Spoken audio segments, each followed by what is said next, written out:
할렐루야. 복되고 거룩한 주님의 날입니다. 이 시간 우리 마음과 정성과 뜻을 다해서 여호와 하나님께 예배드리겠습니다. 우리 다 함께 자리에서 일어나셔서 영과 진리로 아버지 하나님께 예배드리겠습니다.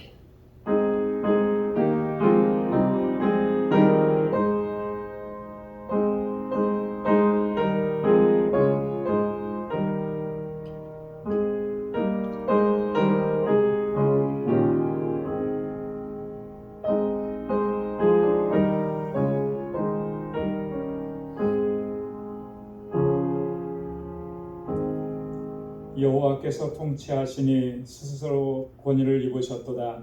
여호와께서 능력을 입으시며 뛰셨으므로 세계도 견고히 서서 요동치 아니하도다. 주의 보좌는 예로부터 견고히 섰으며 주는 영원부터 계셨나이다. 높이 계신 여호와의 능력은 많은 물소리와 바다의 큰 파도보다 위대하시니이다. 여호와여, 주의 증거하심이 확실하고 거룩함이 주의 집에 합당하여 영구하리이다. 아멘. 자비하시고 은혜가 풍성하신 만군의 주 여호와 하나님 아버지, 오늘도 거룩하고 복된 주님의 날 저희들에게 허락해 주시고 주님의 보좌 앞으로 우리의 발걸음 인도해 주시고 이렇게 하나님을 경배하고 찬양하며 예배케 하시니 하나님 감사합니다.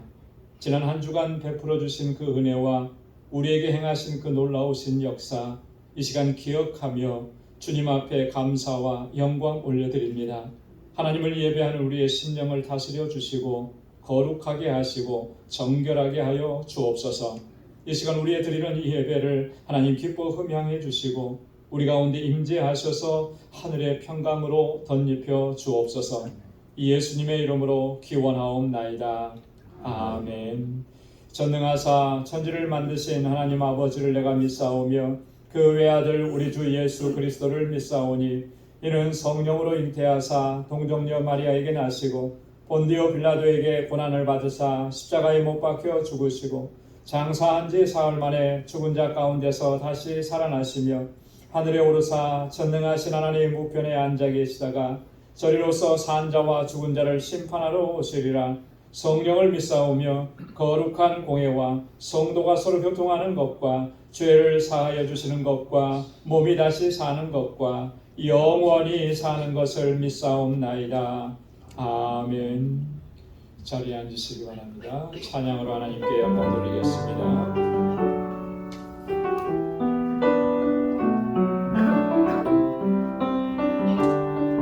하나님이 세상을 사랑하사 하나님이 세상을 사랑하사 독생자를 우리에게 주셨으니 주를 믿는 자마다 멸망치 않고 영원한 생명 얻으리. 하나님이 세상을 사랑하사 하나님이 세상을 사랑하사 독생자를 우리에게 주셨으니 주를 믿는 자마다 멸망치 않고 영원한 생명 얻으리. 다시 한번 하나님이 세상을 사랑하사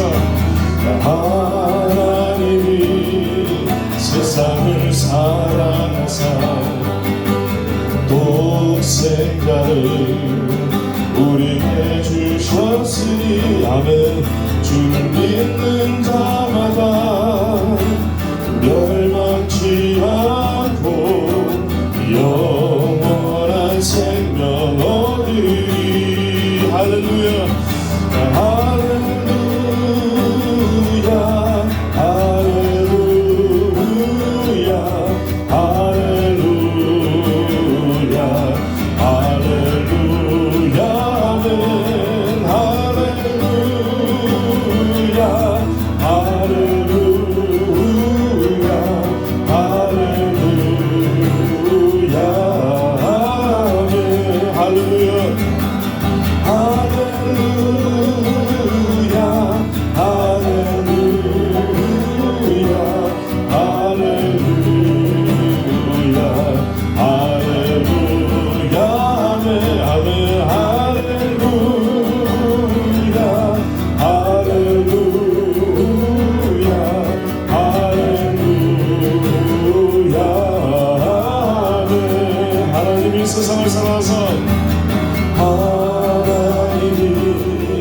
세상을 사랑하사 독생자를 우리에게 주셨으니 아멘. 주를 믿는 자마다 멸망치 않고 영원한 생명 얻으리. 할렐루야 할렐루야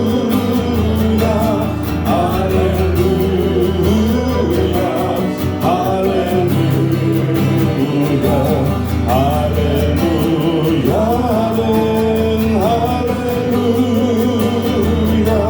할렐루야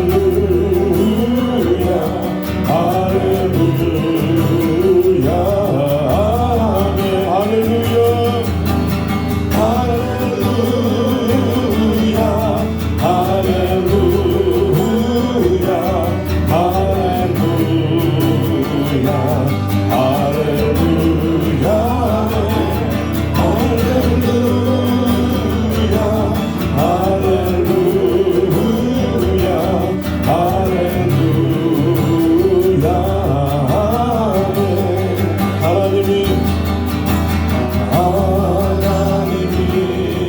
세상을 사랑하사 독생자를 우리에게 주셨으니 주를 믿는 자마다 멸망치 않고 영원한 생명 얻으리. 하나님이 나를 사랑하사 하나님이 나를 사랑하사 독생자를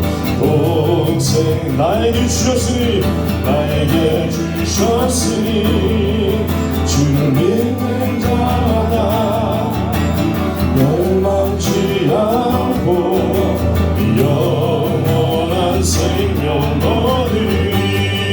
아멘. 할렐루야 할렐루야 할렐루야 할렐루야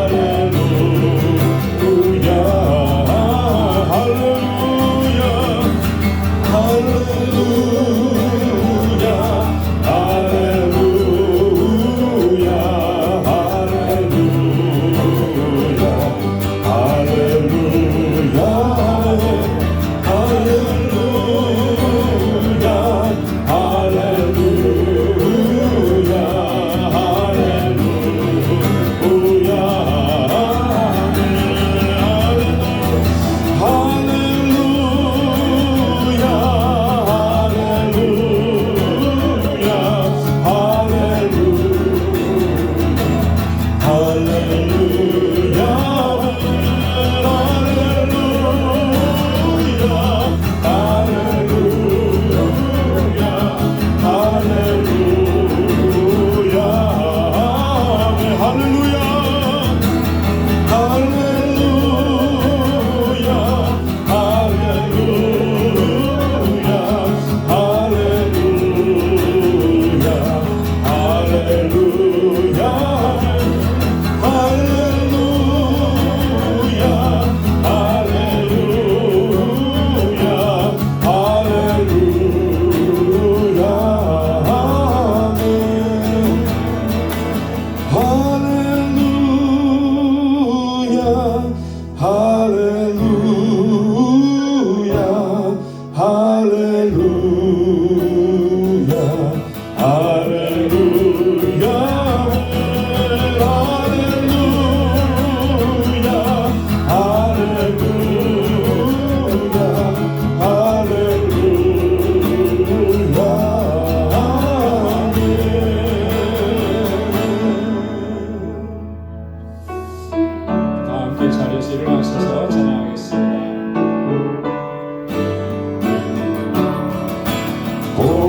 근원 강림하사 찬송하게 하소서. 한량없이 자비하신 증량할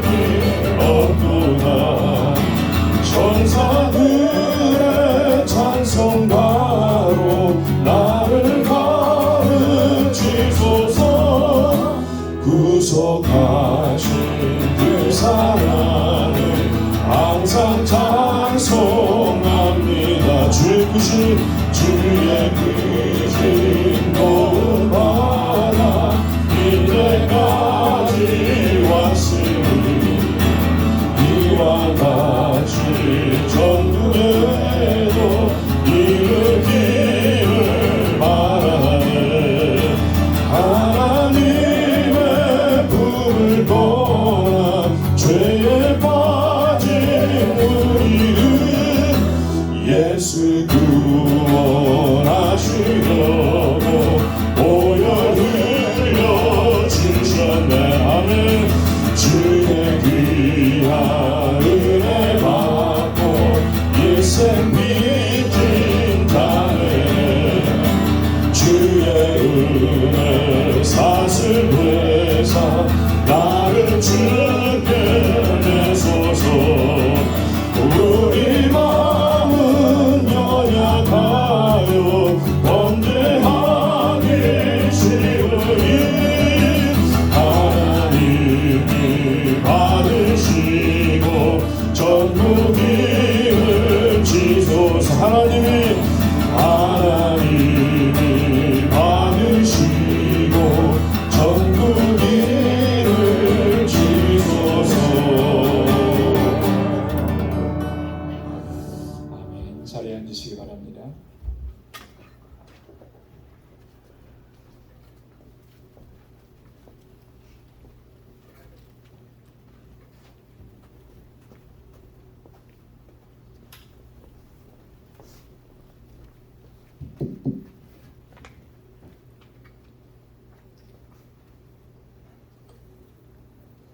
거룩하시고 자비로우시고 은혜가 한량없으신 좋으신 아버지 하나님 감사하고 감사합니다.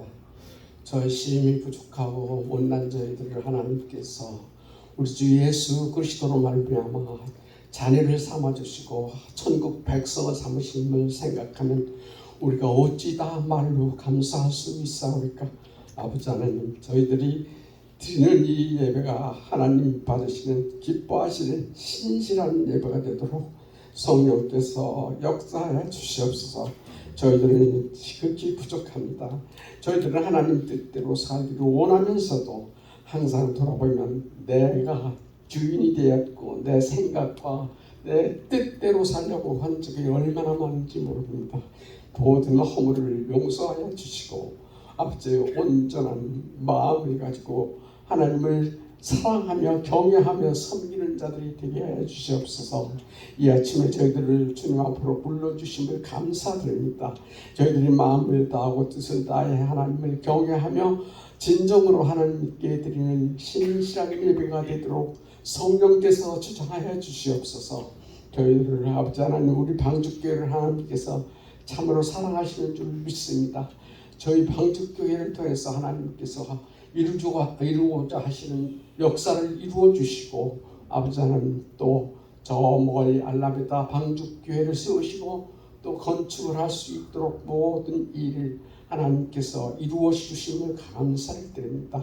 아버지 하나님, 세우신 종 항상 붙들어 주시고 성령으로 충만케 해 주시어서 기도하며 준비하신 말씀을 저희들에게 들려줄 때에 저희들에게 감동이 있게 해 주시고 그 말씀에 순종하고 따라가는 모든 성도들이 될 수 있게 해 주시옵소서. 저희 교회에서 자라나는 어린 신령들도 믿음으로 잘 자라게 해주시고 장사해서 믿음으로 성장해서 하나님께 다 쓰임받게 해주시고 우리 학생회의에 함께 하여 주셔서 아버지 하나님, 저들이 세상으로 삐뚤어져 나가는 사람 한 사람도 없게 해주시고 오직 생명이 되시는 주님만 바라보고 아버지 하나님께 영광 돌리는 삶을 살아가는 성도들이 다 될 수 있도록 아버지 하나님 항상 키워주시옵소서. 저희들을 가르치는 교사 선생님들에게 더욱더 은혜를 베푸시고 성령이 늘 함께 해주셔서 하나님 말씀을 잘 가르쳐서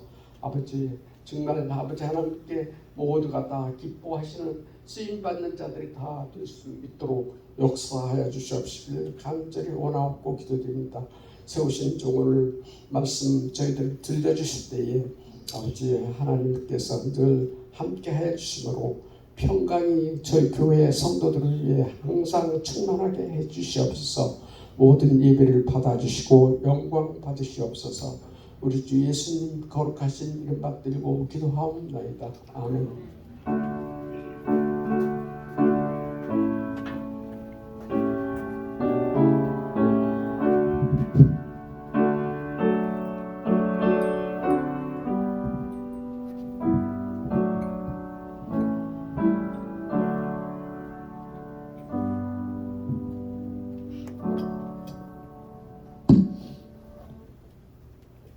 이 시간 성찬 예식을 거행하겠습니다. 우리 성찬위원님께서는 준비해 주시고요.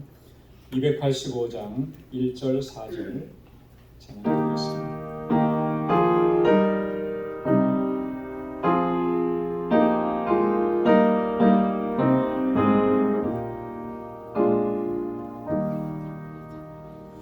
오 나의 주님 주님의 혼이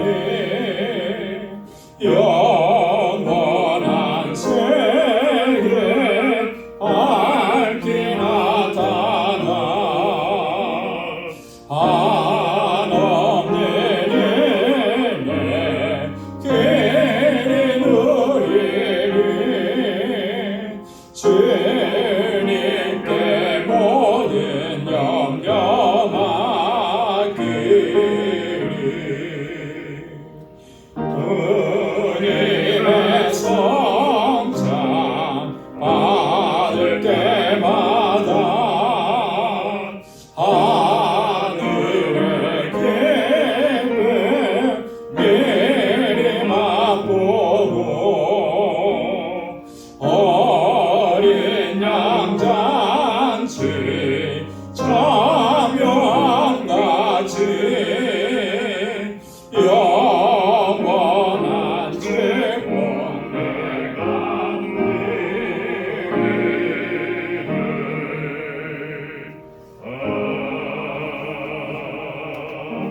내가 오늘 우리에게 주시는 성찬의 말씀 고린도전서 11장 23절에서 29절 말씀입니다. 제가 봉독하겠습니다. 내가 너희에게 전한 것은 주께 받은 것이니 곧 주 예수께서 잡히시던 밤에 떡을 가지사 축사하시고 떼어 가라사대 이것은 너희를 위하는 내 몸이니 이것을 행하여 나를 기념하라 하시고 식후에 또한 이와 같이 잔을 가지시고 가라사대 이 잔은 내 피로 세운 새 언약이니 이것을 행하여 마실 때마다 나를 기념하라 하셨으니 너희가 이 떡을 먹으며 이 잔을 마실 때마다 주의 죽으심을 오실 때까지 전하는 것이니라. 그러므로 누구든지 주의 떡이나 잔을 합당치 않게 먹고 마시는 자는 주의 몸과 피를 범하는 죄가 있느니라. 사람이 자기를 살피고 그 후에야 이 떡을 먹고 이 잔을 마실지니 주의 몸을 분변치 못하고 먹고 마시는 자는 자기의 죄를 먹고 마시는 것이니라. 아멘. 성만찬 예식은 주님께서 친히 우리에게 명하신 예식입니다. 십자가에 달려 돌아가시기 전날 밤에 제자들과 함께 만찬을 나누시면서 그 특별한 의미를 설명을 해주셨습니다. 떡을 나누어 주시면서는 이것은 너희를 위해서 지키는 나의 몸이다. 또 잔을 나누어 주시면서는 이 잔은 너희를 위해서 세우는 새 언약의 피라 이렇게 말씀을 하셨습니다. 그 단순한 떡이 아니고 단순한 포도주 잔이 아니라고 하는 것입니다. 오늘 우리가 이 시간 성찬 예식에 거하면서 떡을 떼고 또 잔을 마실 때에 이 의미를 다시 한번 깊이 되새겨야 할 줄로 믿습니다. 또 한 가지 기억해야 될 것은 사도 바울은 우리에게 분명히 증거했습니다. 경고하면서 증거했는데 이 떡을 먹고 이 잔을 마실 때마다 항상 우리를 살펴야 된다 그랬습니다. 자신을 살피지 않고 이 떡을 먹고 이 잔을 마시게 되면 그것은 죄를 범하는 것이다 그랬습니다. 그만큼 이 성찬 예식은 거룩한 예식인 것입니다. 그래서 저희가 한 주간 전에 미리 예고하고 한 주간 동안 기도로 준비하자 이렇게 말씀을 드리는 겁니다. 그런 준비가 있어야 오늘 이 먹고 마시는 이 떡과 잔이 주님의 살과 주님의 피가 내 몸속에서 흘러서 주님의 주시는 그 구속의 은혜가 다시 새로워지고 또 주님의 주시는 능력으로 강건해지고 또 주님 부르시는 그날까지 사명을 온전하게 감당할 수 있도록 능력으로 우리를 이끌어 주실 줄로 믿습니다. 그 은혜가 저와 여러분들에게 이 시간 함께하기를 소망합니다. 기도하겠습니다. 자비하신 아버지 하나님, 주의 거룩하신 성만찬 앞으로 저희들을 불러주심을 감사합니다. 이 시간 주님께서 나누어 주시는 떡을 떼고 잔을 마십니다. 주님께서 나를 구원하시기 위해서 죄와 사망 가운데서 해방시켜 주셔서 하나님의 백성 되게 하시기 위해서 십자가에서 당하신 그 고난과 죽음을 오늘 이 시간 가슴에 다시 새길 수 있도록 도와주옵소서. 그 은혜의 감격이 우리 안에서 새로워지도록 도와주시고 주님의 주시는 능력이 우리를 새롭게 하여 주셔서 이제 거룩한 하나님의 백성으로 살아갈 수 있는 저희들이 되게 하여 주옵소서. 우리 가운데 임재하여 주옵소서. 예수님의 이름으로 기도드리옵나이다. 아멘.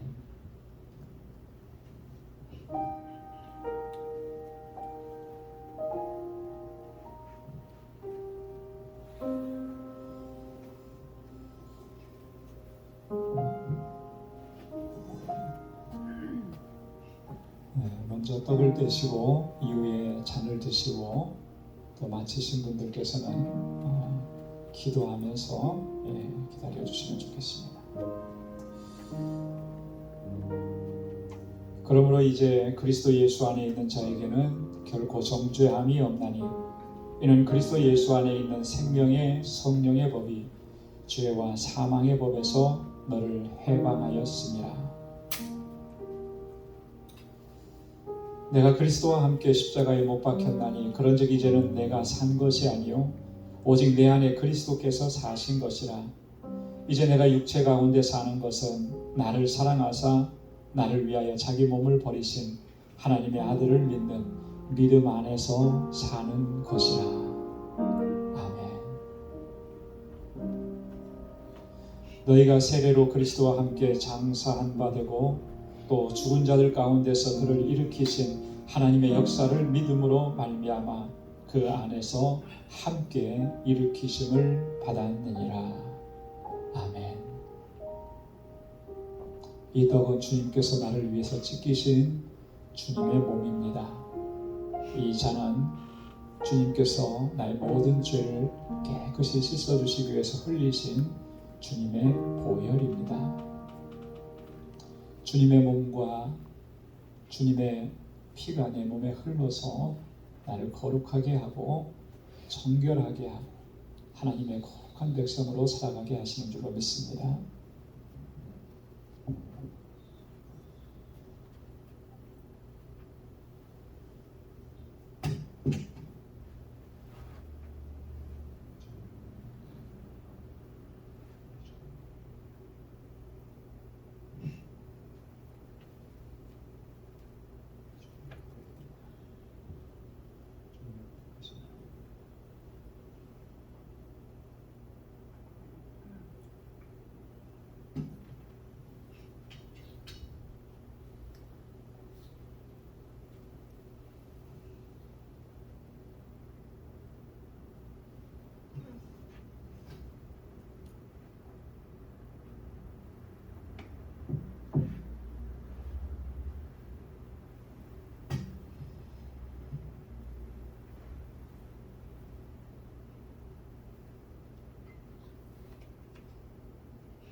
잠시 기도하겠습니다. 자비로우신 아버지 하나님, 오늘도 이렇게 주님의 거룩하신 성만찬에 참여케 해주시고 그 은혜를 누릴 수 있도록 인도해 주심을 감사합니다. 거룩한 하나님의 백성으로 저희들을 세워주셨사오니 이제 주님의 뜻을 쫓아 믿음으로 살아갈 수 있도록 인도하여 주옵소서. 세상에서 어떠한 유혹과 시험과 환난을 만날지라도 오직 주님 의지하고 믿음 안에 견고하게 서서 하나님의 영광을 위해서 승리의 삶을 살아가는 우리 방주의 모든 권속이 되게 하여 주옵소서. 감사하고 예수님의 이름으로 기도드리옵나이다. 아멘. 우리 찬송 493장 1절 4절을 보시겠습니다.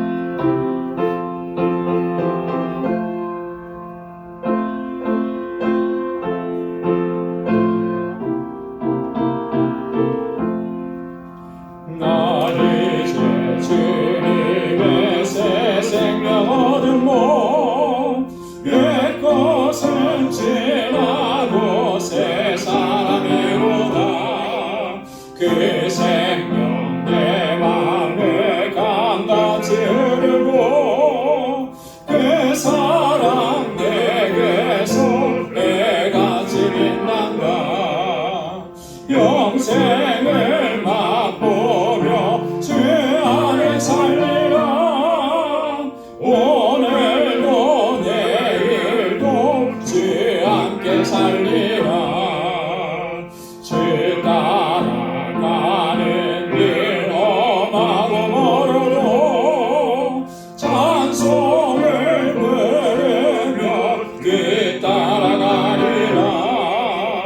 나 주를 모시고 영원히 살리라. 날마다 섬기며 주 함께 살리라. 영생을 맛보며 주 안에 살리라. 오늘도 내일도 주 함께 살리라. 아멘. 오늘 이 시간 우리에게 주시는 하나님의 말씀 우리 함께 봉독하겠습니다. 히브리서 11장 24절에서 26절까지 말씀입니다. 신약성경 히브리서 제11장 24절에서 26절 366페이지에 있습니다. 제가 봉독합니다. 믿음으로 모세는 장성하여 바로의 공주의 아들이라 칭함을 거절하고 도리어 하나님의 백성과 함께 고난받기를 잠시 죄악의 낙을 누리는 것보다 더 좋아하고 그리스도를 위하여 받는 능욕을 애굽의 모든 보화보다 더 큰 재물로 여겼으니 이는 상 주심을 바라봄이라. 아멘. 할렐루야. 아멘. 할렐루야. 아멘. 하나님께서 모세를 부르셨을 때 모세는 나이가 참 많았습니다. 그때 나이가 80세라 그렇게 성경은 기록하고 있습니다. 그리고 모세는 참 볼품없는 사람이 되어 있었습니다. 미디안 광야에서 양을 치는 목동에 불과했다라고 합니다. 40년 동안 미디안 광야에서 양을 치고 있었습니다. 바로의 궁정에서 그렇게 위세등등했던 그런 모세의 모습은 전혀 찾아볼 수가 없는 것이죠. 그래서 하나님께서 모세를 찾아와서 모세를 부르셨을 때 모세가 그렇게 말을 했었습니다. 나는 입이 뻣뻣하고 혀가 둔한 사람입니다. 하나님께서 그를 부르셔서 사명을 주시기 위해서 불렀는데 나는 그 사명을 감당할 만한 그런 그릇이 못 됩니다. 내가 얼마나 입이 뻣뻣하고 혀가 둔한 사람인지 모르겠습니다. 이렇게 얘기했던 거죠. 자, 그런데 하나님께서는 이런 모세를 부르셔서 이스라엘 백성들을 애굽에서 구원해내는 정말 이 위대한 사명을 감당하도록 하신 것입니다. 모세를 부르시는 이 장면을 보면서 좀 그런 의문점이 들었습니다. 두 가지인데요. 첫째는 왜 하나님께서는 모세가 아주 정말 그 전성기일 때 그때 부르시지 않고 나이가 80이 되어서 정말 초라한 모습으로 있을 때 왜 모세를 하나님께서 그때서 부르셨을까? 좀 젊었을 때, 능력이 있었을 때, 왕성할 때 그때 부르셨으면 참 더 잘 사명을 감당하지 않았을까? 이런 의문이 하나 들고요. 또 하나는 하나님께서는 과연 모세의 어떤 부분을 보시고 모세를 부르시고 이 위대한 사명을 맡기셨을까? 이런 부분들이 좀 궁금했습니다. 근데 오늘 본문의 말씀을 보면 하나님께서 왜 그렇게 하셨는지, 왜 모세를 택하시고 부르셨는지를 우리가 잘 알 수가 있는 것입니다. 그래서 오늘 이 시간에는 히브리서 기자가 이 모세의 믿음을 어떻게 평가하고 있는지, 여러분 그 부분을 살펴보면서 또한 우리의 믿음의 모습도 살펴보고 점검하고 또 주님 앞에서 새롭게 결단하는 그러한 시간이 될 수 있기를 소망합니다. 여러분 히브리서 11장은 믿음장이라 그럽니다. 그래서 히브리서 11장 1절에서 믿음이 뭔지를 정의하면서 시작을 합니다. 믿음은 바라는 것들의 실상이요 보지 못하는 것들의 증거니라. 여러분 한번 따라서 해보시기 바랍니다. 믿음은 바라는 것들의 실상이요 보지 못하는 것들의 증거라. 할렐루야.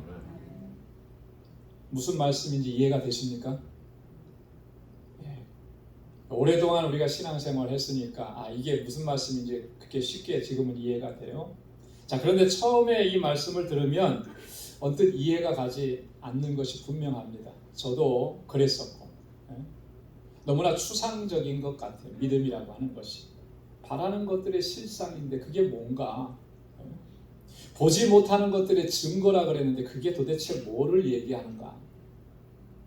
그래서 히브리서 11장에서는 이 믿음에 대해서 다양하게 설명을 합니다. 특별히 6절 말씀에 보면 믿음은 하나님이 계신 것과 또한 하나님은 자기를 찾는 자들에게 상 주심을 믿는 것이다, 이렇게 또다시 한 번 더 정의를 내리는 것이죠. 이렇게 끊임없이 믿음이라고 하는 것을 다양한 각도로 믿음의 사람들을 통해서 설명해내는 것이 히브리서 11장입니다. 이런 믿음의 정의를 조금 더 다른 각도에서 정의한 것이 오늘 바로 모세의 믿음에 대한 정의인 것이죠. 어떤 측면에서 보면 좀 더 구체적이고 좀 더 실제적인 그런 믿음의 모습으로 정의합니다. 다시 말해서 우리가 매일매일 직면하는 이런 삶의 정황 속에서 과연 우리가 어떤 기준을 가지고 살아가야 하는지 모세의 예를 통해서 우리에게 설명을 해주고 있다라고 하는 것이죠. 그래서 어떻게 보면 모세의 그런 믿음, 그것은 우리에게 실제적으로 다가올 수 있다라고 하는 것이죠. 오늘 본문에 보면은 모세가 믿음으로 행하면서 과연 무엇을 선택하고 또 무엇을 버렸는지, 뭐를 거절했는지 이것을 우리에게 증거해 줍니다. 여러분 믿음으로 산다라고 하는 건 뭔가, 한마디로 또 정의해 보면 버릴 것은 버리고 또 선택해야 할 것을 선택하는 것, 그것이 바로 믿음으로 사는 것이라고 하는 거죠. 오늘 이 모세가 선택한 것은 뭡니까? 오늘 보면 25절 말씀에 보면 이렇게 설명합니다. 첫 번째로는 하나님의 백성과 함께 고난받는 것을 선택했다라고 하는 거예요. 하나님의 백성들과 함께 하면서 그것이 비록 고난의 삶이라 할지라도 그것을 선택했다. 그것이 바로 믿음이다라고 하는 거예요. 여러분 고난당하는 것을 자발적으로 선택한다라고 하는 거, 여러분 이게 쉬운 일은 결코 아닌 것을 우리가 잘 압니다. 여러분 누구나 다 편안한 삶을 원하죠. 안락한 삶을 원하죠. 힘들고 어렵고 고통스러운 일들을 자발적으로 선택하지는 않습니다. 그렇잖아요? 여러분 어떻습니까? 젊어서 고생은 사서 한다라고 하는 그런 말이 있기는 한데, 여러분 그래서 정말 젊어서 고생을 사서 해보신 적이 있나요? 힘들고 어려운 일들을 정말 찾아가면서 이거 하면은 고통스럽고 눈물 나는데 그거 찾아가면서 그렇게 해본 적이 있나요? 저 같은 경우는 이렇게 가만히 보니까 그런 적이 거의 없는 것 같아요. 그냥 좀 더 어떻게 하면 좀 더 좋은 길, 어떻게 하면 좀 더 편안한 길, 어떻게 하면 좀 더 내가 더 행복할 수 있을까? 그것을 찾아서 지금까지 살아왔지. 어쩔 수 없는 그런 상황에 직면하게 되면 그렇게 살아가죠. 우리 그렇게 해왔으니까. 그러나 결코 스스로 원해서 자발적으로 그렇게 선택하는 일은 거의 없다. 드문 일이라고 하는 거예요. 그런데 모세가 지금 뭘 선택했느냐는 거예요. 모세는 하나님의 백성들과 함께 고난받는 것을 자발적으로 선택했다라. 오늘 히브리서 기자가 모세의 믿음을 바라보면서 그가 주목한 부분은 바로 이 부분이라고 하는 거예요. 그리고 하나님께서 그것을 귀하게 여기셨다라고 하는 것이죠.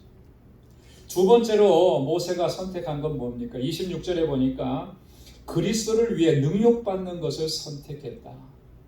여러분, 이 말씀은 정말 너무나 도전적입니다. 굉장한 말씀이고, 그리스도를 위해서 능욕받는 것을 선택했다라고 합니다. 여러분, 능욕이라고 하는 말이 무슨 말이죠? 능욕이라고 하는 말은 업신여김을 당하고 욕보임을 당한다라고 하는 그런 의미입니다. 그래서 영어 성경에는 disgrace라고 설명을 하고 있더라고요. 그 능욕이라고 하는 말을 가장 잘 설명해 줄 수 있는 게 뭐냐면 예수님께서 당하신 고난이에요. 예수님께서 우리를 죄와 사망 가운데서 구원하시기 위해서 십자가의 고난을 당하시면서 겪으셨던 그 일들, 그게 바로 능욕이라고 하는 것이죠. 괴롭고 고통스럽고 견딜 수 없는 그런 아픔에다가 더해서 모욕을 당하고 멸시를 당하고 모독을 당하는 것, 그것이 바로 능욕이라고 하는 거예요.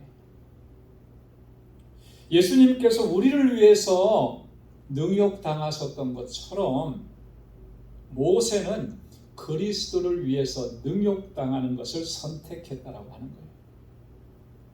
여러분, 그 길을 가면 얼마나 고통스러운지, 얼마나 힘들지, 얼마나 괴로운지를 너무나 잘 아는데 그것을 스스로 선택할 수 있겠는가라고 하는 거예요. 근데 모세는 그리스도를 위해서 당하는 그 능욕을 선택했어요. 그것을 그 어떤 것보다도 더 귀하게 여겼다라고 합니다. 그래서 히브리서 기자는 믿음이라는 것은 바로 이런 것이다라고 모세를 비유로 해서 설명을 하고 있는 것입니다. 여러분, 하나님의 백성과 함께 고난받는 것을 선택하고 그리스도를 위해서 능욕받는 것을 선택할 수 있으려면 여러분, 뭐가 필요하겠습니까? 굳건한 믿음, 강건한 믿음, 반석과 같은 믿음이 필요해서 그렇게 할 수 있는 것이겠습니까? 물론 그렇게도 설명할 수 있겠지만 본질적으로 중요한 건 뭐예요? 이런 겁니다. 고난받는 것, 능욕받는 것, 그것이 얼마나 소중하고 그것이 얼마나 본질적인 것인지를 바로 알아야만 그것을 선택할 수가 있다라고 합니다. 여러분, 그것을 우리가 바로 알지 못하면 우리는 결코 그러한 선택을 할 수가 없어요. 내가 고통스럽고 힘들더라도 그 길을 선택했을 때 가장 행복하고 가장 만족감을 느끼고 가장 성취감을 느낀다라고 하는 것을 알았을 때에만이 그 길을 선택해서 갈 수가 있는 것이죠. 그걸 모르면, 그걸 깨닫지 못하면 거기에 아무리 좋은 것이 있다고 하더라도 그 길을 선택할 수가 없는 거예요. 하나님의 백성과 함께 고난받는 것이 가장 소중하다는 것을 먼저 깨달아야 하는 것이죠. 그리스도를 위해서 받는 능력이 가장 고귀하다라고 하는 것을 깨달아야 해요. 그게 알아져야 돼요. 그래야만 그 길을 선택할 수가 있는 거예요. 그렇지 않으면 선택할 수가 없어요. 그렇기 때문에 여러분, 세상 사람들은요, 믿음의 사람들이 고난의 길을 선택하고 능력받는 길을 선택하는 것을 도저히 이해할 수가 없는 거예요. 알 수가 없기 때문에. 근데 하나님께서는 말씀을 통해서 우리에게 그러한 삶이 얼마나 귀하고 복되고 가장 가치 있는 삶인지를 우리에게 늘 말씀을 해주신 거예요. 여러분, 믿음으로 산다는 것은 여러 가지를 설명할 수가 있겠지만 오늘 모세의 경우를 든다면 바로 그런 것입니다. 그리스도를 위해서 어떠한 고난과 시험과 능욕당함도 능히 감수하는 것이라고 하는 거예요. 그래서 히브리서 기자는 믿음으로 산 사람들의 모습을 오늘 이렇게 우리에게 증거하고 있습니다. 히브리서 11장 36절 37절에 보면 또 어떤 이들은 희롱과 채찍질 뿐 아니라 결박과 옥에 갇히는 시험도 받았으며 돌로 치는 것과 톱으로 켜는 것과 시험과 칼에 죽는 것을 당하고 양과 염소의 가죽을 입고 유리하며 궁핍과 환난과 학대를 받았으니. 여러분, 그 어느 것 하나도 여기서 간단하고 쉬운 게 하나도 없어요.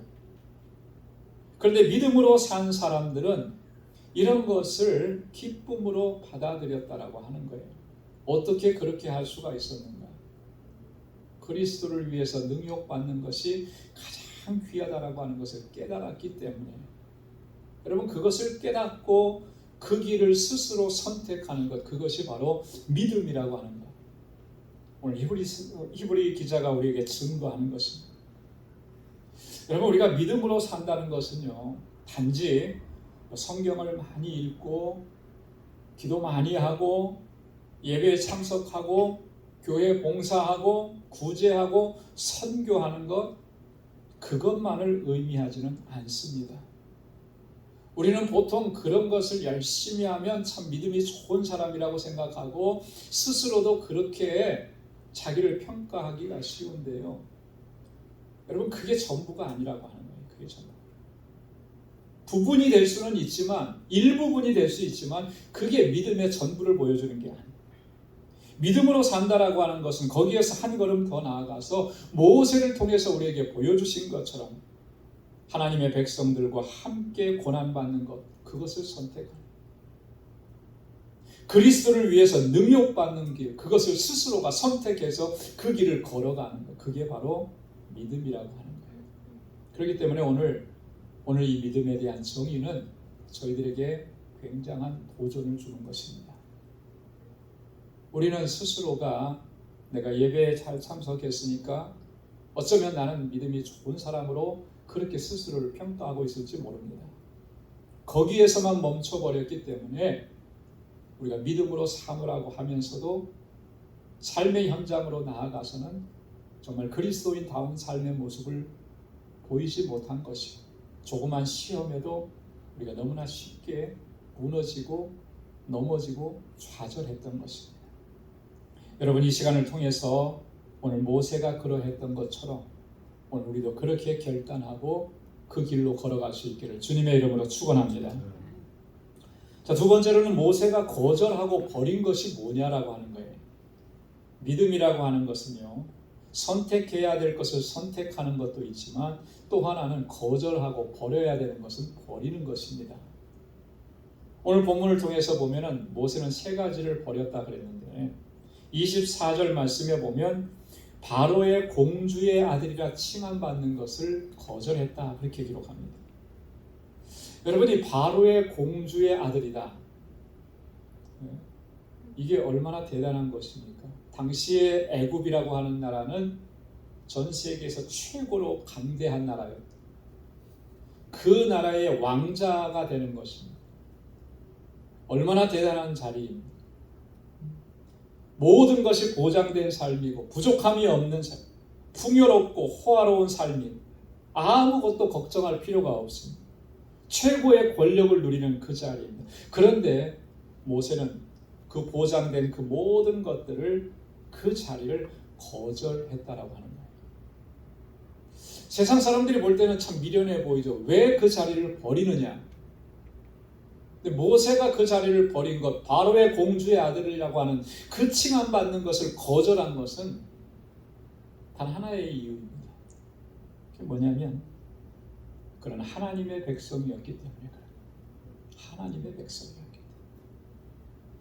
모세는 비록 바로의 공주의 아들로 갓난아기 때부터 그렇게 자라났지만, 그러나 그 아기 시절, 어린 시절은 어머니 요게벳에 의해서 어머니가 유모가 되어서 자신을 양육했어요. 어렸을 때부터 그는 신앙적으로 양육을 받으면서 자랐습니다. 하나님의 백성이라는 사실을 끊임없이 어머니를 통해서 들었고, 그래서 모세의 삶 속에서는 비록 그가 몸은 바로의 왕궁에 있었지만 자신은 하나님의 백성이라고 하는 것을 결코 잊은 적이 없다라고 합니다. 여러분, 중요한 게 이거예요. 내가 어떤 곳에 있든지 어느 상황 가운데 있든지 하나님의 사람, 하나님의 자녀라는 것을 잊어서는 안 된다라고 합니다. 그것이 그 사람을 살려내고 나를 이끌어가고 마침내는 승리하게 하는 것입니다. 보십시오. 출애굽기 2장 11절에 보니까 모세가 장성한 후에 한 번은 자기 형제들에게 나가서 그 고역함을 보더니 어떤 애굽 사람이 어떤 히브리 사람 곧 자기 형제를 치는 것을 본지라 좌우로 살펴 사람이 없음을 보고 그 애굽 사람을 쳐 죽여 모래에 감추니라. 어떤 사람은 이 장면을 보면서 모세는 살인자다, 맞는 말인데 거기다 포커스를 맞추더라고요. 근데 오늘 성경은 우리에게 어디에 포커스를 맞추게 하느냐면 곧 자기 형제라고 모세가 인식하는 것에 맞추는 거예요. 히브리 사람을 보면서 애굽 사람들은 전부 다 노예라고 그렇게 생각을 했죠. 그래서 마음대로 부렸죠. 모세는 달랐던 거예요. 그들을 바라보면서 뭐라고 인식하는 거예요? 내 형제라, 내 가족이라. 여러분, 그것은 모세가 여전히 지금도 자신이 하나님의 백성이고 저 노예로 있는 이스라엘 백성들과 같은 가족이라고 하는 것을 생각하고 있다. 여러분, 그렇게 생각하기가 쉽습니까? 우리 미국에 와서 이민자로 살면서 우리 자녀들 여기서 학교 다니고 여기서 태어나고 여기서 학교 다니고 말도 여기 말하고 그러면요, 간혹가다 그래요. 너는 한국 사람이야 이렇게 가르치면 내가 여기서 사는데 왜 한국 사람이냐고, 나는 미국 사람이라고 이렇게 얘기하는 아이들도 많아요. 고개 한 대 두 대를 건너가면 이제는 자신이 한국 사람이라고 하는 것을 전혀 자신의 아이덴티티를 그렇게 인정하는 사람들이 점점 적어지는 거죠. 근데 모세는 변함이 없었다라고 하는 거예요. 여러분, 자신이 하나님의 자녀라고 하는 것을 항상 기억하는 사람은 모세가 그렇게 했던 것처럼 세상의 부귀와 영화, 권세 그런 것 추구하지 않는 것입니다. 그러나 내가 하나님의 자녀라고 하는 것, 이 정체성이 없으면 바로의 공주의 아들이라 칭함받는 것, 그걸 결코 버릴 수가 없는 것이라고 합니다. 두 번째로 모세가 버린 것은 뭡니까? 25절에 보니까 잠시 죄악의 낙을 누리는 삶을 거절했다 그렇게. 모세가 지금까지 누렸던 삶을 히브리서 기자는 뭐라고 했냐면 바로의 궁정에서의 삶은 죄악을 먹고 마시는 삶이다. 죄악을 누리는 삶이다. 그렇게 규정하는 거예요. 근데 모세가 그것을 버렸다라고 하는 거예요. 여러분, 왜 바로의 궁정에서의 삶이 이렇듯 죄악의 낙을 누리는 삶이라 이렇게 히브리서 기자가 규정하는 것이겠습니까? 그 이유는 여러분, 바로의 궁정에서의 삶은 하나님이 없는 삶이기 때문에 그래요.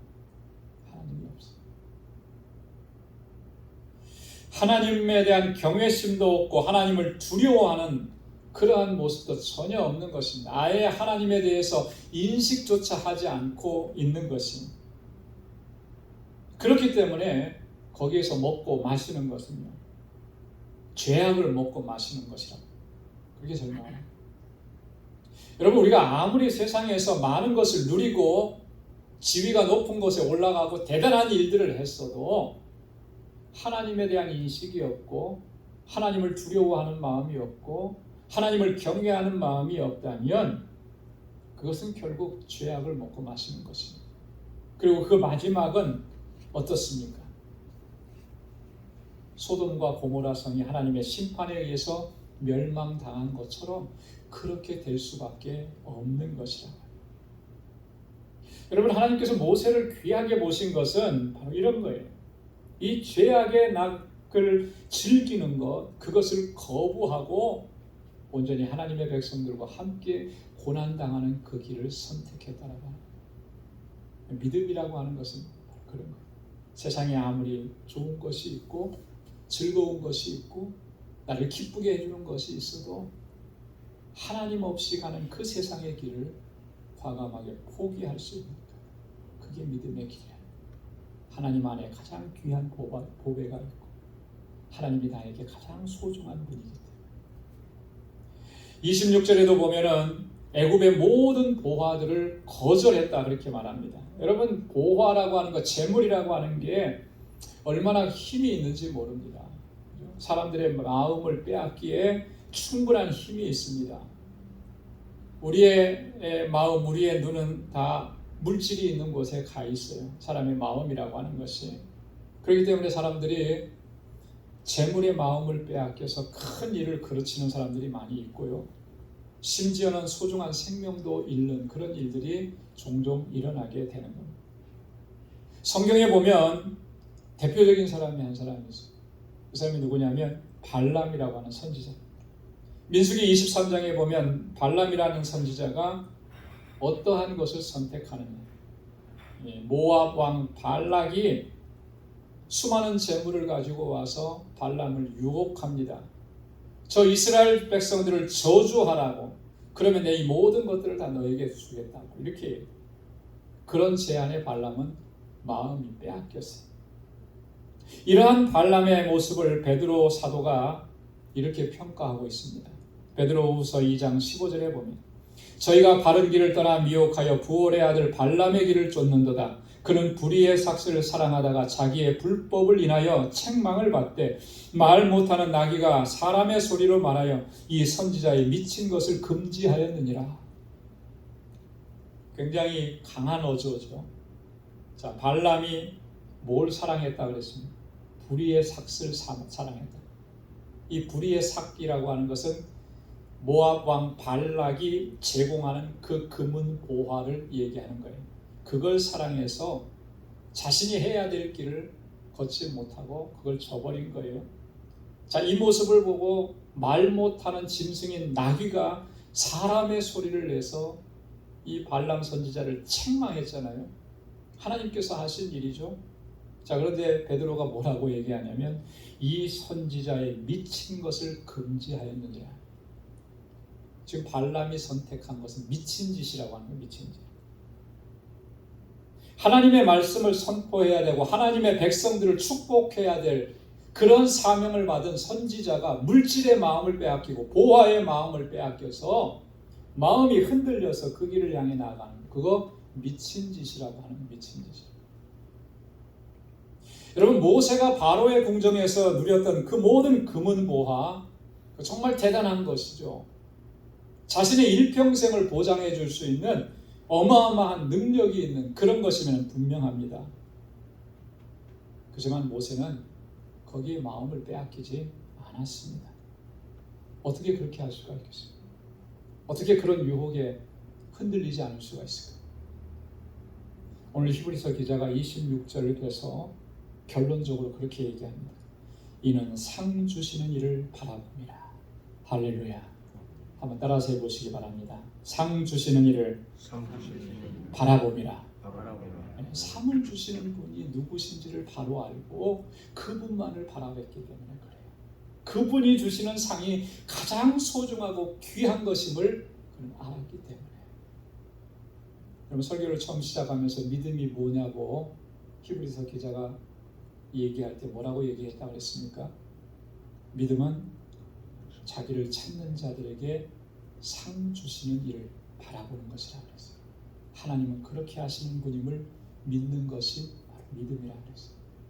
하나님은 우리에게 상 주시는 유일한 분이시고, 믿음으로 산다라고 하는 것은 하늘의 상급을 가장 소중하게 여기고 이 상 주시는 분을 바라보면서 살아가는 것입니다.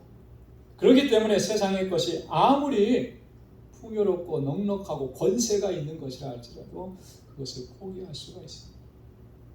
그렇게 상 주시는 분을 바라보지 않으면 결코 그것을 포기할 수가 없는 거죠. 예수님께서도 우리에게 권고하시고 또 약속을 해주셨습니다. 마태복음 5장 11절로 12절에 보면 나를 인하여 너희를 욕하고 핍박하고 거짓으로 너희를 거스려 모든 악한 말을 할 때에는 너희에게 복이 있나니 기뻐하고 즐거워하라. 하늘에서 너희 상이 큼이라. 할렐루야. 우리가 주님으로 인해서 이 땅에 고통을 당하고 고난을 당하고 내가 예수 믿는다는 것 때문에 내가 손해를 입고 세상에서는 멸시당하고 무시당하고 능욕당하는 그런 자리에 떨어질지라도 그거 낙심하지 말라는 거예요. 오히려 기뻐하고 즐거워하라는 거예요. 왜요? 하늘에서 너희 상이 큼이라. 여러분, 이 말씀을 꼭 기억할 수 있기를 바랍니다. 그래서 정말 내가 뭘 선택해야 하는지, 그리고 무엇을 버려야 하는지를 바로 분별하면서 이 믿음의 길을 달려갈 수 있기를 바랍니다. 나에게 상 주시는 그분만을 바라보며 나아가면 실패하지 않는 거예요. 그러나 상 주시는 여호와 하나님 주님을 바라보지 않으면 다 실패할 수밖에 없습니다. 끝까지 주님 바라보고 우리 믿음의 선조들이 걸어갔던 것처럼 그렇게 달려갈 수 있는 우리 모두가 될 수 있기를 주님의 이름으로 축원합니다. 기도하겠습니다. 하나님 아버지 감사합니다. 오늘도 은혜 가운데 저희들을 불러주시고 하나님의 귀한 말씀으로 우리를 깨우쳐 주시고 이 시간 다시금 결단할 수 있는 은혜 주셔서 감사합니다. 하나님 아버지, 주님의 강하신 발로 붙들어 주셔서 믿음의 길로 온전히 걸어갈 수 있도록 도와주옵소서. 세상에 유혹하는 것들이 많지만 그곳에 우리의 마음을 빼앗기지 않게 하시고 상 주시는 주님만을 바라보고 온전하게 나아가 하나님의 영광을 위해 귀하게 쓰임받는 우리 광주의 모든 믿음의 권속들이 되도록 주님 인도해 주옵소서. 모든 것 감사하고 예수님의 이름으로 기도드리옵나이다. 아멘. 찬송 341장 부르시면서 준비하신 예물 하나님께 드리겠습니다.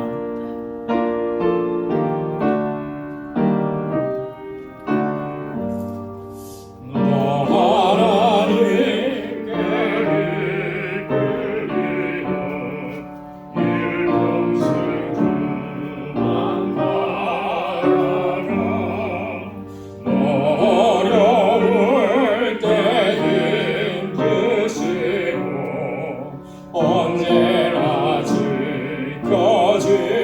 지켜주시니 주 크신 사랑 믿는 자 그 반석 위에 서리라. 너 설레는 맘 가다듬고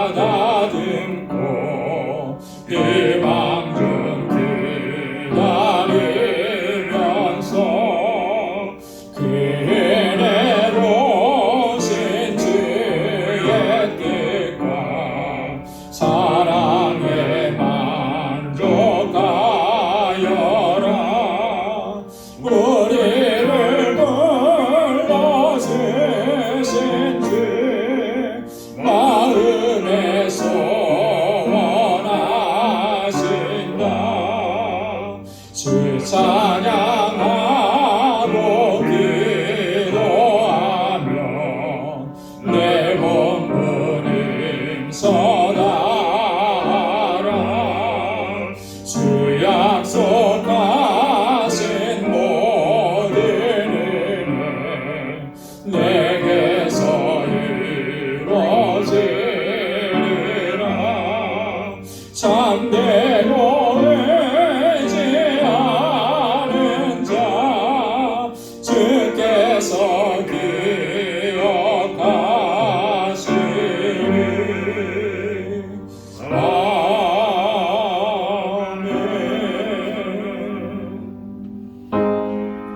나 가진 모든 것 다 주의 것이니 그 많은 귀한 선물을 다 주께 바치네. 아멘. 은혜가 풍성하시고 자비하신 아버지 하나님, 오늘도 주님의 보좌에 이렇게 불러주시고 주님을 경배하고 찬양하고 예배하게 하시니 이 시간을 통해서 한량없는 은혜로 주님의 평강으로 가득히 채워주시니 감사합니다. 나의 삶의 모든 부분들이 하나님의 손길이 닿지 않은 부분이 없는 것을 이 시간도 깨닫습니다. 모든 것이 하나님의 은혜인 것을 고백합니다.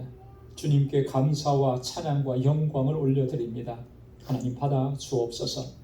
아버지 하나님의 그 은혜를 한순간도 잊지 않도록 도와주시고 은혜 안에서 살아가는 저희의 삶이 되도록 도와주옵소서.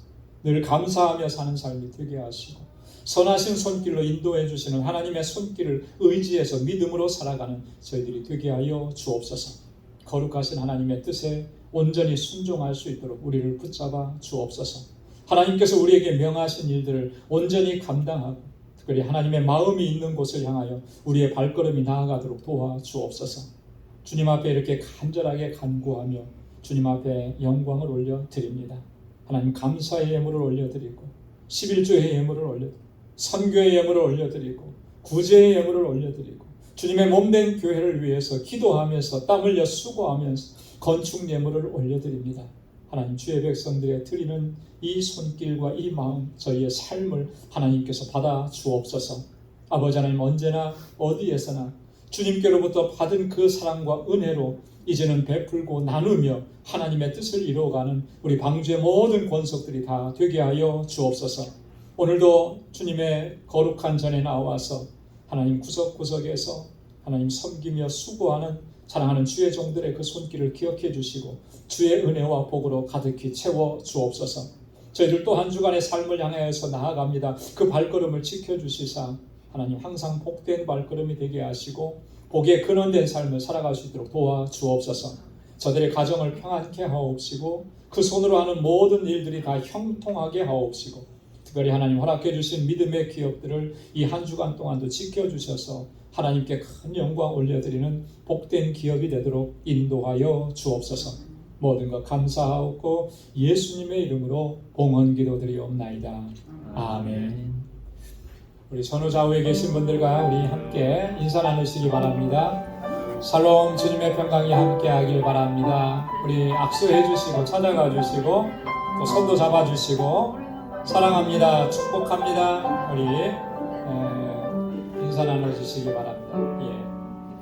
하나님의 은혜와 주님의 평강이 여러분들의 삶 속에 또 가정에 또 행하시는 모든 일 가운데 늘 가득히 넘쳐나기를 바랍니다. 오늘 영상으로 예배를 드리시는 모든 분들에게도 하나님의 크신 은혜가 있기를 바랍니다.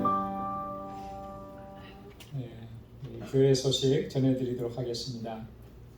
벌써 9월 달입니다. 그죠? 2022년이 3분의 2가 지나가고 이제 3분의 1이 남아서 어떻게 보면 이제 한 해를 또 정리하고 또 이렇게 하는 그런 시점에 들어왔는데요. 여러분 이제 많이 또 선선해지고 그랬습니다. 그래서 어쩌면 여름 동안에 좀 해이해졌던 우리의 신앙의 모습을 다시 한번 바로잡기를 소망합니다. 그 말씀 묵상과 기도 생활 우리가 온전히 힘쓰고 또 그래서 예수 그리스도의 또 증인된 삶을 우리 삶의 현장 속에서 최선을 다해서 감당해 나가는 우리 모두가 될 수 있기를 소망합니다. 우리 제1여성교회 원례회가 오늘 1부 예배 후에 친교실에서 있습니다. 다 참여해 주시기 바랍니다. 크로마 하프 팀 모임이 오늘 2부 예배 친교 후에 있습니다. 여러분 다 참여해 주시고요. 특별히 우리 한 가지 권고의 말씀을 드리면 우리 자녀들이 여러분 예배에 참석하고 성경 공부하는 일에 여러분 부모님들이 여기에 최선을 다해 주시기 바랍니다. 여러분 우리 자녀들에게 물려주는 가장 소중한 것은 신앙밖에 없어요. 믿음 생활하는 것밖에 없습니다. 여러분 이거 놓치면 세상에서 아무리 성공하고 출세해도 다 의미 없는 겁니다. 오늘 말씀을 통해서도 나눠드렸던 것처럼 모세가 바로의 왕궁에서 바로의 공주의 아들이라고 하는 것, 바로의 궁정에서 누렸던 그 모든 금은보화 이것을 다 버릴 수 있었던 것은 자기가 하나님의 자녀라고 하는 그 인식이 분명했고 나에게 상 주시는 분은 세상이 아니라는 거죠. 세상에 출세하고 거기서 성공을 얻고 그게 진정한 상이 아니라 하나님께서 주시는 상이 진정한 상이라고 하는 것을 깨달았기 때문에 그럼 이걸 바로 알려주는 게 그게 부모의 역할이에요. 그래서 자녀들을 무엇보다도 하나님을 예배하고 그들이 신앙 안에서 하나님을 경외하고 믿음으로 살아가는 일에 여러분 최선을 이번 팬데믹을 지나면서 가장 그 피해를 입은 사람들이 누구냐 하면은 그 청소년기에 있는 주일학교에 있는 우리 자녀들이에요. 교회에 함께 나오지 못하고 예배가 너무나 많이 약해져 버리고 또 그러면서 신앙적으로 그게 2년, 3년 막 이렇게 흘러가면서 이제는 하나님의 존재조차도 인식 못하는 그런 상태. 여러분, 우리 자녀들이 그렇게 되는 게 얼마나 안타까운지, 이게 정말 안타까운 거라는 것을 우리가 뼛속 깊이까지 깨달아야 돼요. 그래서 우리 자녀들이 신앙적으로 잘 자랄 수 있고 하나님 잘 경외하면서 자랄 수 있도록 교회에서도 그 일을 힘써야 됩니다. 가정에서도 그 일을 힘써야 됩니다. 먼저는 교회에 나와서 함께 예배드리고 성경 공부하도록 부모님들이 헌신해야 돼요. 헌신해야 됩니다. 그래서 이번 가을을 계기로 해서 나 자신의 신앙의 모습도 바로 세워가지만 우리 자녀들도 그렇게 믿음 안에서 잘 자랄 수 있도록 부모님들이 최선을 다해 주시기를 바랍니다. 아무도 대답을 안 해요? 그런 자녀들이 없어서 그런가요? 아니죠. 다 크고 성장해도 마찬가지예요. 시집가고 장가간 자녀가 있어도 마찬가지입니다. 믿음으로 살아야 돼요. 끊임없이 기도하고 권고하고 신앙으로 살도록 그렇게 격려하고 그렇게 해야 하는 거죠. 9월부터는 우리 친교가 5구역이 담당입니다. 5구역 식구들 좀 수고해 주시면 감사하겠습니다. 우리 마지막 찬양을 오늘부터 470장으로 바꿨는데요. 다 함께 일어나셔서 470장 보겠습니다.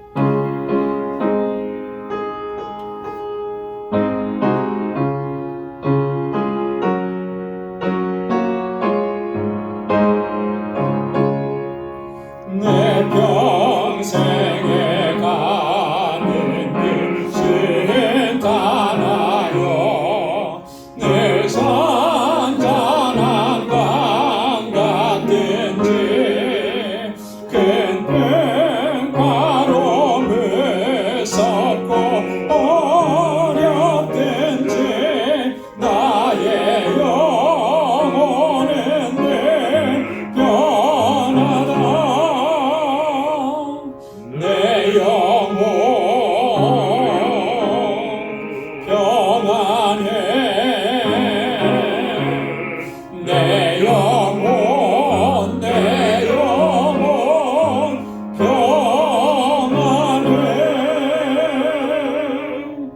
아멘.